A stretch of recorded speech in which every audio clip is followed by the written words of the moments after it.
Punchline, 18h-19h, Thierry Cabane sur CNews et Europe 1.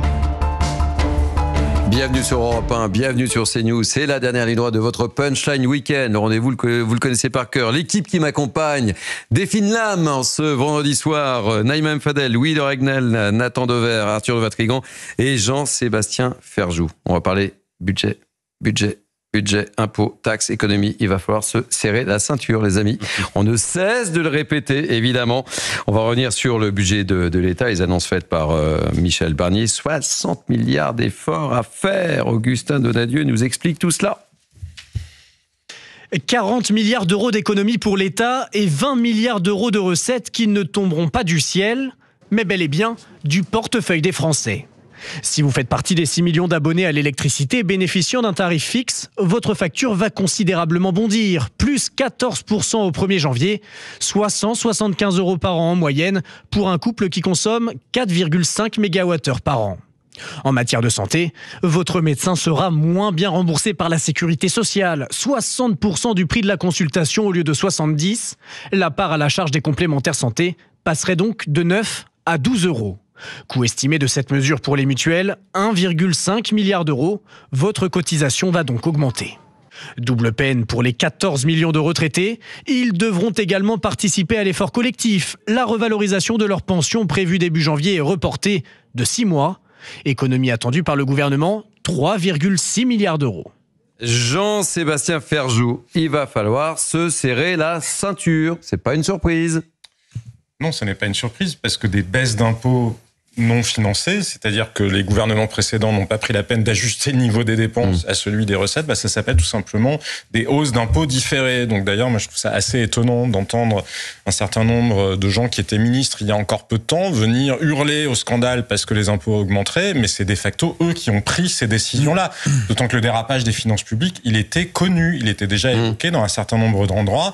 Alors si on l'évoquait sur Atlantico dès le mois de mars, j'imagine que il y avait d'autres gens à Bercy qui étaient capable de le savoir. Donc moi, je ne m'explique pas ce manque de sincérité, de transparence de l'État. Et dernier point, vous avez retenu l'idée que là, on va baisser les dépenses publiques. Mais est-ce que vous savez de combien elles vont progresser l'année prochaine dans le budget ? Elles vont progresser de 2,4%. Parce qu'en fait, quand on parle de baisse, oui, il y a une baisse, mais on mesure par rapport à ce que ça aurait été si on ne faisait rien. Et donc là aussi, il y a une entourloupe. Et pareil, quand on vous parle de baisse des dépenses publiques, on inclut aussi des choses qui, pour le commun des mortels, ressemblent à des hausses d'impôts. Parce que par exemple, une exonération, une niche fiscale, vous le voyez comme... en tout cas, si on vous la supprime, ça va faire monter vos impôts. L'État, il le voit, lui, comme une dépense fiscale, donc c'est considéré comme une baisse des dépenses. Donc il y a des tas de détails de cet ordre-là dans ce budget-là. Après, ce gouvernement est bien obligé de faire avec la situation de l'État qu'on lui a léguée. Il fallait avoir un certain courage pour y aller et pour accepter Absolument. La mission, et notamment pour prendre la succession de Bruno Le Maire. Tiens, cette petite phrase chez nos confrères de France 2, on ne sait pas ce que ça veut dire d'ailleurs de Bruno Le Maire. La vérité apparaîtra plus tard, dit-il. On attend les explications. On nous a caché quelque chose, Louis de Ragnel ? Je pense que la vérité pourra... On nous a caché quelque chose. Plutôt que prévu, parce qu'il y a un certain nombre de parlementaires qui demandent à ce que Bruno Le Maire soit auditionné à l'occasion d'une commission parlementaire pour savoir un peu ce qui s'est passé et surtout quel était le niveau de connaissance de Bercy de la situation que tout le monde semble découvrir aujourd'hui. Mais je pense qu'il y a eu une volonté de dissimuler qui était au sein de l'ancien gouvernement, et puis dans un contexte où Emmanuel Macron faisait quand même des annonces quasiment tous les 10 jours, il annonçait 1, 2, 3, 4, 5 milliards d'euros à chaque fois, et on savait pas très bien comment est-ce que tout ça allait être financé.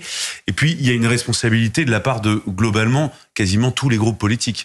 Parce que tous ceux qui demandaient de prolonger les aides pour le carburant, 7 milliards d'euros, tous ceux qui demandaient le prolongement des aides, aujourd'hui sont les premiers à dire « mais c'est inacceptable, bien sûr. Comment est-ce que tout ça est possible ?»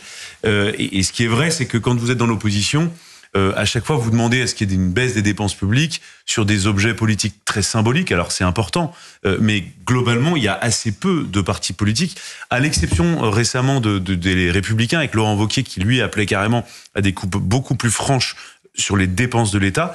Mais je pense que ça va être un grand moment de vérité, parce qu'on ne peut plus jouer, on ne peut plus faire comme s'il ne s'était rien passé. Et en plus, tout ça risque de s'amplifier, de s'aggraver. On est quand même dans l'attente de la note qui sera décernée par l'agence de notation Fitch. Ça va tomber dans la soirée. Et je crains, je pense qu'en fait, ce projet de loi de finances tel qu'il a été présenté, c'est le début, c'est l'ouverture en fait d'une période dans laquelle qu'on pensait pas. Vous savez ce qui nous sauve vouloir vivre. Mais je pense qu'en fait c'est vraiment le début d'une grande crise économique et financière. Mais ce qui nous sauve juste d'un auprès des agences de notation, paradoxalement, c'est le bilan du gouvernement précédent et c'est le prélèvement automatique, puisque la France, grâce au prélèvement automatique, on avait déjà un très bon taux de recouvrement, mais là on a un taux de recouvrement record. C'est quasiment le record mondial du recouvrement de l'impôt. Donc les créanciers ne sont pas très inquiets parce qu'ils savent que les gouvernements français peuvent aller taper encore longtemps, et il y a beaucoup d'épargne accumulée en France, donc peuvent aller encore taper longtemps dans le portefeuille des Français pour rembourser la dette, donc elle peut continuer dans l'absolu à croître. Je vous dis pas que c'est souhaitable, je vous dis juste que c'est pour ça que ça marche. Arthur de Vatrigan et Nathan Devers juste après. Michel Barnier l'avait dit lors de son discours de politique générale, il faut faire beaucoup avec peu en partant de rien. Donc c'est le bilan d'Emmanuel Macron, part de rien. Merci pour les 2 quinquennats. Ça c'est la réalité. Donc il va falloir serrer la ceinture, c'est ce qu'il nous annonce. Certains vont payer d'autres impôts, c'est ce qu'il annonce aussi. Donc c'est faire des efforts. Sauf que s'il n'y a pas de consentement à l'effort, vous avez une crise de gilets jaunes. Qui n'est pas forcément les gilets jaunes. Exactement. Or, quand vous regardez dans les lignes du projet de budget 2025, il y a des choses qui sont injustifiables. Comment voulez-vous justifier aux Français de faire des efforts en mettant 520 millions d'euros pour les JO de 2030 ? Comment le justifier ? Comment voulez-vous justifier aux Français de faire des efforts quand le CNC, le budget du CNC, passe de 746 millions à 780 millions ? Donc il augmente. C'est pas comme si le cinéma français brillait par son audace et sa beauté. Vous me l'accorderez. Donc ça fait partie du consentement. C'est-à-dire, on fait des efforts très bien, mais il y en a qui vont pas le faire. Les hauts fonctionnaires. Est-ce que dans la haute fonction publique, les notes A+, et A, vous savez, il y a à peu près 120 000 A+, et 2 millions de A. Bon, ils servent à quoi si on fait appel à des McKinsey ? Comment on justifie la facture McKinsey et en même temps leur salaire ? Là, il y a des milliards d'économies à faire. Et pourquoi eux ne le font pas et pourquoi les Français le font ? Le problème, il est là, c'est qu'il y a une réalité. Oui, il faut faire des économies, il y a 60 milliards d'euros à trouver, mais si les Français ne l'acceptent pas, ils sont dans la rue. Et les Français se posent la question de savoir à quelle sauce ils vont être mangés. Nathan Devers. Pour aller dans votre sens sur le fait que le consentement à l'impôt est aujourd'hui en question, moi j'avais entendu cette déclaration il y a quelques semaines de Pierre Moscovici, c'est quand même pas n'importe qui, et qui avait dit que le consentement à l'impôt en France était particulièrement fragile de manière inédite. Et je pense qu'une phrase venant de quelqu'un comme lui, c'est assez intéressant, parce que c'est une sorte d'aveu. Bien sûr. Et en effet, quand on regarde l'histoire de France, les périodes où le consentement à l'impôt a été vraiment fragilisé, soit ça débouche à minima sur des gilets jaunes, et on va pas faire de référence à la Révolution française, mais ça peut, si vous voulez, déclencher des crises politiques bien plus graves. Ensuite, il me semble que si on désigne des responsables, alors il y aura des commissions, il y aura des journalistes d'investigation qui vont travailler, qui savaient quoi, etc. Mais on peut dire qu'il y a 2 types de responsables. Premièrement, évidemment, les gouvernements que nous avons eus ces dernières années, ces dernières décennies peut-être, mais surtout depuis 2017. Vous l'aviez souligné tout à l'heure, Emmanuel Macron avait été présenté comme le Mozart de la finance. Ah oui, on n'arrête pas de le dire. On peut se dire formidable. Et je reviens là-dessus, mais toujours le même argument de la part de ces gouvernements, c'était toujours de vouloir s'arroger le monopole de la rationalité. Quand on les critiquait, en gros, et de la compétence. Et de la compétence. Quand on les critiquait, c'est qu'on était mauvais en économie. Alors ce qui est mon cas, moi je suis pas économiste, mais quand il y avait des économistes qui proposaient d'autres conceptions de la dépense publique et de la répartition des richesses dans ce pays, eh bien on leur riait un peu au nez. Et deuxièmement, évidemment, c'est aussi un problème de culture. Cette culture du quoi qu'il en coûte, c'est-à-dire cette culture d'une forme de démagogie de la dépense publique, où on dépense sans chercher à investir. Où dès lors qu'il y a l'expression d'une colère en France, au lieu d'essayer de répondre à cette colère par des solutions structurelles, ça veut dire des solutions dont les effets vont se voir dans le temps très très long, peut-être d'ici 20 ans, 30 ans, eh bien on essaye tout de suite, mu par une sorte de course au sondage, de logique de la communication, de logique extrêmement superficielle, on essaye de colmater le problème, quitte à alourdir la dépense. Et évidemment, je suis obligé de revenir à ça, c'est pas parce que je suis obsessionnel, mais c'est parce que c'était le moment qui a... C'est pas ce que j'ai dit. Tous ces problèmes, non mais je le sais, mais c'était le coronavirus. Le coronavirus, ça a été vraiment l'incarnation, le paroxysme de ces 3 problèmes, et quiconque remettait en cause ce quoi qu'il en coûte fou furieux, ça a coûté des centaines de milliards le coronavirus. Si vous sans voulez. nous protéger. Exactement, sans nous protéger. Et pour colmater une paralysie économique qui était décidée par le politique et qui ne créait pas de la richesse. Et évidemment, quand on est dans cette situation actuelle, on est vraiment tenté de repenser à la manière dont le débat public avait lieu il y a 4 ans et à la grande superficialité et à la facilité avec laquelle les gouvernants utilisaient des anathèmes pour discréditer quiconque remettait en cause leur choix économique. Vous savez, moi j'aime bien quand on prend le pouls des Français, quand on leur pose la question, parce que ce sont eux qui sont les plus concernés, les premiers concernés. Qu'est-ce qu'ils pensent de ce budget ? Jean-Laurent Constantini vous a posé les questions, écoutez vos réponses. Ça m'a inspiré un peu d'inquiétude pour moi, pour les autres, pour tout le monde, quoi. Ça semble, je sais pas, j'espère qu'on va réussir à remonter toute cette catastrophe budgétaire. Au moment, il fallait évidemment faire quelque chose face au déficit, face à la montée de la dette publique. C'est un peu flou depuis un petit temps déjà, donc encore après, j'ai pas eu tout le temps de regarder, mais c'est encore pas très clair de qui va payer à la fin. On aimerait bien tous gagner notre vie et pas être taxés, quoi. Donc je pense qu'à un moment donné, faut arrêter de taxer les gens qui gagnent leur vie et de prendre à ceux qui qui font rien et tout ça, quoi. Voilà, c'est important de donner la parole aux Français. Oui, mais en même temps, les Français... Jean-Sébastien Ferjou. Moi, je me souviens très bien, quand on posait la question aux Français, après l'élection 2017, sur la mesure qui les avait marqués, parmi tous les programmes qui leur étaient proposés, c'était la suppression de la taxe d'habitation qui les avait convaincus. Donc, faut pas venir pleurer quand vous votez pour quelqu'un qui a une baisse de taxes qui n'était pas financée parce qu'elle n'était pas financée, et ça avait déjà été dit à l'époque, quand derrière, vous avez la facture à payer. C'est comme les boucliers tarifaires. Moi, je comprends très très bien la logique qui consiste à protéger les plus défavorisés, parce qu'il y a dans ce pays des gens qui vivent en situation de très grande précarité. Oui, il faut savoir les aider. Je suis pas certain qu'on ait bien taillé les boucliers tarifaires, parce qu'il faut bien comprendre que quand c'est juste un changement de chiffre, vous ne le payez plus à la pompe ou sur votre facture de fioul, vous le payez sur votre feuille d'impôt. De toute façon, il y a un moment, il faut le payer, parce que souvenons-nous-en, avec tous ces efforts-là, le déficit cette année, il va être de 100 milliards d'euros. Ça veut dire 100 milliards d'euros de dette en plus qu'il faudra bien payer un jour. Mais la taxe d'habitation, ils vont la payer. Parce qu'elle a été supprimée. Elle a été compensée par l'augmentation assez drastique de la taxe foncière. Et là, qu'est-ce qu'annonce Madame Vautrin ? On va recréer un impôt local. Donc, un impôt local, c'est la taxe d'habitation, mais avec un nouveau nom. Donc, 1, on supprime la taxe d'habitation. 2, on compense pour l'augmentation de la taxe foncière. 3, on vous remet la taxe d'habitation. C'est ça la réalité. Et avec le même président à la tête de ça. On parle du budget de la justice, parce qu'on va écouter Didier Migaud qui s'est exprimé. Le budget augmente. Alors écoutez bien, le budget augmente de 110 millions, passant de 10 milliards 13 à 10 milliards 24, mais cette enveloppe reste moindre par rapport à ce qui a été programmé. Il y a une perte de 500 millions d'euros par rapport à ce qui était programmé. On écoute Didier Migaud et on réagit après, parce qu'on a parlé de l'éducation nationale, je voulais qu'on parle un peu de la justice ensemble. Persiste à penser que la justice doit être considérée comme une priorité. Elle a trop fait l'objet de sous-investissement et d'abandon par le passé. Notre justice manque cruellement et depuis longtemps des moyens nécessaires, comme l'ont révélé les États généraux de la justice. Et si des efforts budgétaires importants ont été consentis ces dernières années, je sais que la justice n'est pas pour autant réparée et qu'il faut de longues années avant qu'elle ne le soit. Je crois qu'on peut arriver à maîtriser nos finances publiques sans sacrifier le régalien, et particulièrement la justice. La justice, ça n'est pas qu'une question de moyens, et nous pourrons bien sûr en débattre, mais c'est aussi une question de moyens. Jean-Sébastien Ferjou.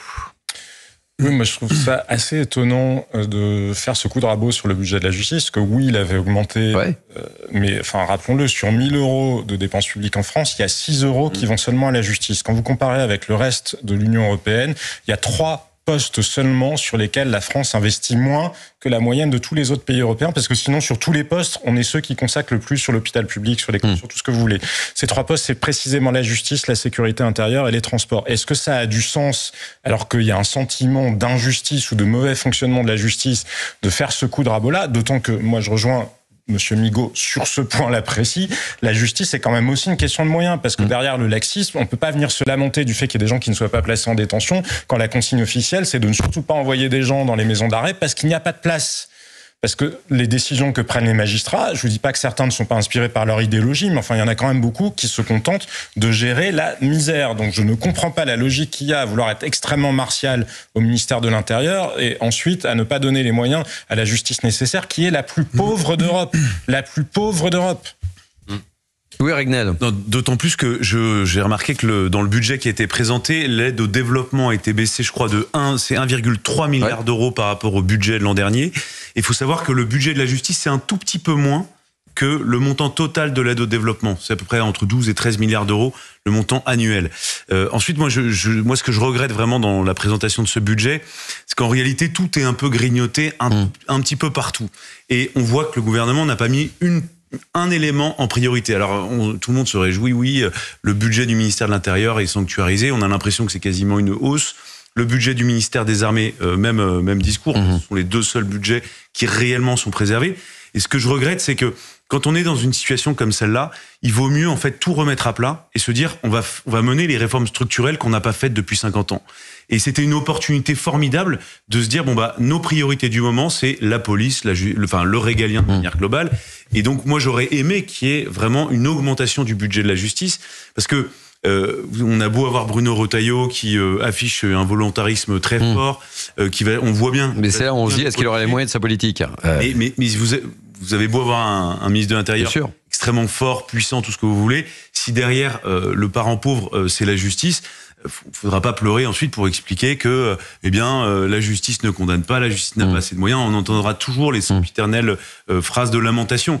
Et c'est ça que je trouve un peu dommage par rapport à l'ambition qui avait été affichée par Michel Barnier de vraiment mettre le paquet sur ce pôle régalien. Parce qu'il n'y a pas de priorité politique. Il n'y a pas de priorité politique. Le Haut Conseil national aux finances publiques avait déjà, du temps du gouvernement précédent, considéré que le plan n'était pas très crédible. J'ai l'impression qu'ils considèrent que celui-là, déjà, eux, ils ont inversé la proportion. Ils disent ça sera 2/3 de hausse d'impôts et 1/3 de baisse des dépenses, qui est la proportion inverse pour des raisons de méthodologie de calcul différentes de celle du gouvernement. Mais surtout, ils constatent qu'il n'y a pas de priorité. Je suis d'accord avec vous.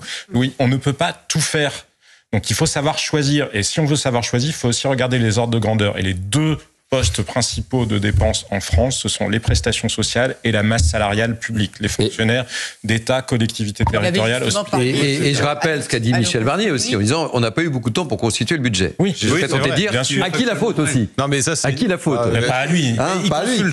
Mais ils ont consulté comme des mais enfin bon, ça a pris du temps, donc évidemment, on le savait. Sur le budget, en fait, on est toujours dans une des réformes court-termistes. Alors là, il y a une urgence de budget évidemment, mais ça n'empêche pas de penser sur du long terme. Et c'est vrai que le garde des Sceaux l'a dit, il y a une question de moyens, une question d'hommes. On passe notre temps à expliquer que une séparation des pouvoirs et qu'il y a des hommes qui jugent, donc ils sont indépendants. Mais le problème, c'est que les hommes, on pose jamais la question de ces hommes-là. Et évidemment qu'il y a une question de moyens.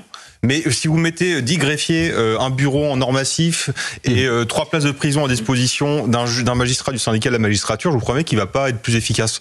Donc il faudrait aussi en parallèle poser la question de pourquoi il y a une idéologie, pourquoi cette idéologie est exponentielle, parce que si vous regardez dans ceux qui sont syndiqués, le syndicat de la magistrature augmente. Ça représente 1/3 des magistrats syndiqués et c'est en augmentation. Et il faudra peut-être se poser la question de la réforme de l'école de la magistrature ou de la nomination de ces magistrats. Et c'est pas indépendamment du budget, ça va ensemble. Dernier mot, Nathan Dever. Nous arrivons au terme de l'émission. C'est sans doute un des aspects de la maladie française qui explique l'augmentation de la dette, c'est de croire que quand il y a un problème, la solution, c'est toujours d'augmenter le budget de l'institution en question. Comme si ça faisait l'économie d'un changement de doctrine, d'un changement de mentalité. Alors, ensuite, moi, j'aurais un désaccord par rapport à ce que vous disiez. Je pense pas qu'on puisse dire qu'aujourd'hui, la justice soit le parent pauvre du budget, parce qu'à la vérité, tous les services publics sont le parent pauvre. Tout est touché. C'est le grand paradoxe de la situation. C'est qu'on demande aux Français, en gros, de payer plus d'impôts. C'est quand même le message du budget, que ce soit par des taxes, l'électricité, etc. Et en même temps, on leur dit, les services publics se détériorent année après année. Parce que c'est mal géré, Nathan. C'est là qu'il va y avoir c'est mal géré. À un moment, il y a une perte d'argent, un gaspillage qui est phénoménal. Et est-ce qu'on a besoin d'autant de strates, c'est-à-dire la commune, l'agglomération, le département, la région? Supprimons les régions. Exactement. Les amis, la région et l'agglomération. Ou les Français. Ça a été intense. On a abordé beaucoup de sujets. C'est la fin de ce Punchline Week-end. Je peux éteindre la lumière de Louis de Ragnel. On vous autorise.